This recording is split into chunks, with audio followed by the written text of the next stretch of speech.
Praise the lord. పిల్లరా, ఉదయకాల సమయంలో దీని వాక్యాన్ని చదువుకుందాం. కీర్తన గ్రంథము 34వ అధ్యాయం 1వ వచనం. Sam 34 and verse 1. నేనెల్లప్పుడూ యెహోవాను సన్నుతించెదను, నిత్యము ఆయన కీర్తి నా నోట నుండును. I will bless the Lord at all times. His praise shall continually be in my mouth. యేసు ప్రభువు యొక్క శ్రేష్టమైన నామములో పిల్లరా మీ అందరికీ శుభములు తెలియజేస్తున్నాను. మరి యొక్క పరిశుద్ధ దినాన్ని, ప్రభు దినాన్ని చూసే కృప దేవుడు మనకి ఇచ్చినారు. కాబట్టి పిల్లరా, మొట్టమొదటిగా ఆయన కృతజ్ఞతాస్తులు చెల్లించాలి. దావీదు యొక్క జీవితంలో నేను ఎల్లప్పుడూ యెహోవాను సన్నిధించెదను అనే అనుభవం తనకు ఉంది. అంటే దావీదు యొక్క జీవితంలో పిల్లరా అన్ని సందర్భాల్లో కూడా దేవుణ్ణి సంతోషముగా, ఆనందముగా స్తుతించినట్లు మనం చూస్తున్నాం. ఇలాంటి స్తుతి ఆరాధన మన జీవితాల్లో కూడా ఉన్నట్లయితే పిల్లరా, అది మనకు కూడా సంతోషాన్ని, సమృద్ధినిస్తుంది. గల కారణము దావీదుకి ఉన్నటువంటి గొప్ప ఆశ్రయము, ఆయన కోట, ఆయన కొండ, ఆయన కాపరి, జీవగల దేవుడు.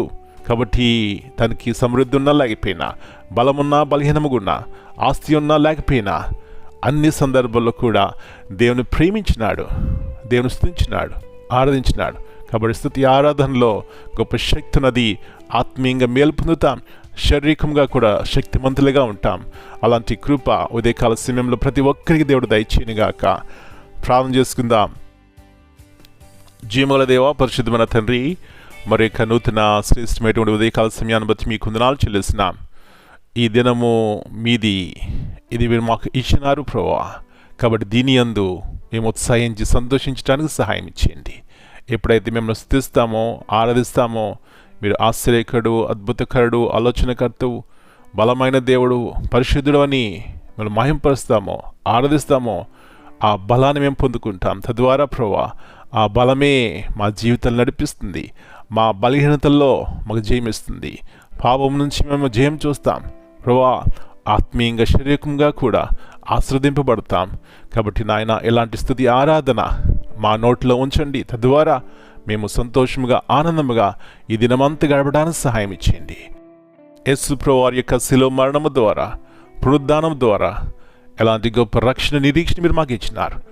మేము కూడా ఈ లోకాన్ని విడిచిపెట్టినా కూడా మీతో కూడా ఉంటామని ఆ శుభప్రదమైన నిరీక్షణ మా ప్రతి ఒక్కరిలో దయచేయండి. అప్పుడే ఎంతో సంతోషముగా, ఆనందముగా మా దినములు గడుపుతాం. ఇలాంటి కృప ప్రతి ఒక్కరికి దయచేయమని మరొకసారి మీ ఉన్నతమైనటువంటి ప్రాణం బట్టి కృతజ్ఞత ఆశలు చెల్లిస్తూ యేసయ్య అతి పరిశుద్ధమైన నామమును బట్టి ప్రార్థన చేస్తున్నాను తండ్రి. Amen. God bless you all.